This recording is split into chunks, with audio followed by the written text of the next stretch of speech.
Let me challenge a fundamental assumption that underlies a lot of overtime culture: the idea that productivity and safety are in tension, that protecting workers requires sacrificing output. The research actually suggests something different. Well-rested workers are more productive, making overtime often counterproductive beyond short bursts.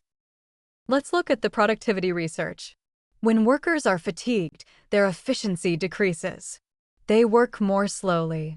They make more errors. Quality suffers. The work that gets done during hour 12 of a shift often needs to be redone because it was done incorrectly. When you factor in these quality and error issues, overtime frequently doesn't provide the productivity gain it appears to on paper. You're paying time and a half for work that's slower and lower quality than the work done during regular hours. So where's the evidence that different approaches can work? Look at European countries with strict working hour limits. Many have mandatory maximum hours, generous vacation time, and cultural norms against excessive overtime. And their productivity, output per hour worked, is often equal to or higher than countries with longer working hours.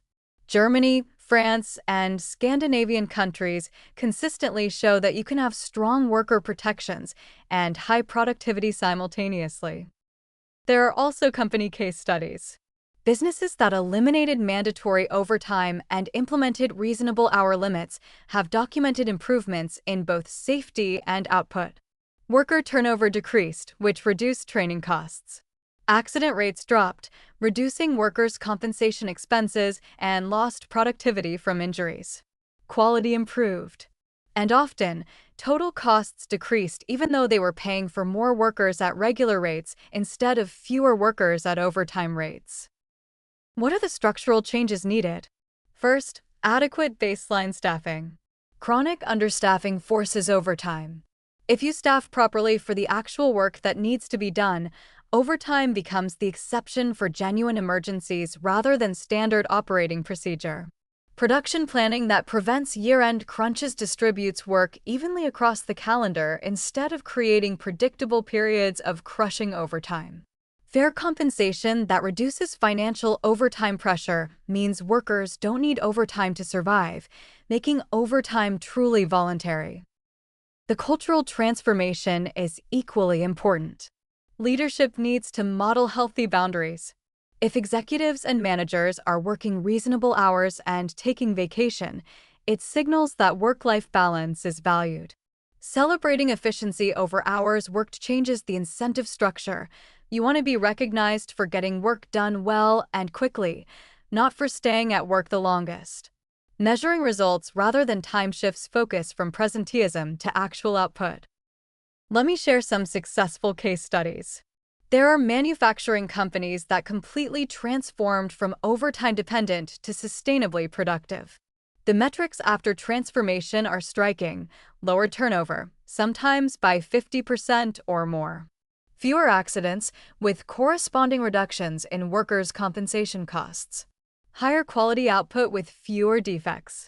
And often, lower overall costs because the savings from reduced turnover, accidents, and quality issues exceeded the increased labor costs from proper staffing. Worker testimonies from these transformed workplaces describe dramatic improvements in health and job satisfaction. They're sleeping enough. They're seeing their families.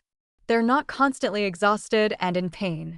They're more engaged at work because they're not burned out. Job satisfaction increased, which further reduced turnover and improved productivity. But this requires rethinking fundamental assumptions about productivity.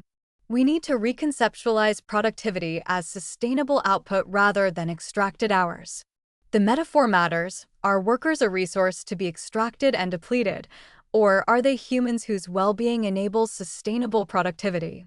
That philosophical shift drives different policies and practices. Protecting worker health benefits everyone. Workers obviously benefit from better health and safety. Companies benefit from lower turnover, better quality, fewer accidents, and more engaged workers. Society benefits from reduced healthcare costs, less need for disability support, and economic productivity that's sustainable rather than burning through people. The false choice between productivity and worker protection needs to be exposed for what it is: a rationalization for practices that benefit short-term profits at the expense of long-term sustainability and human well-being.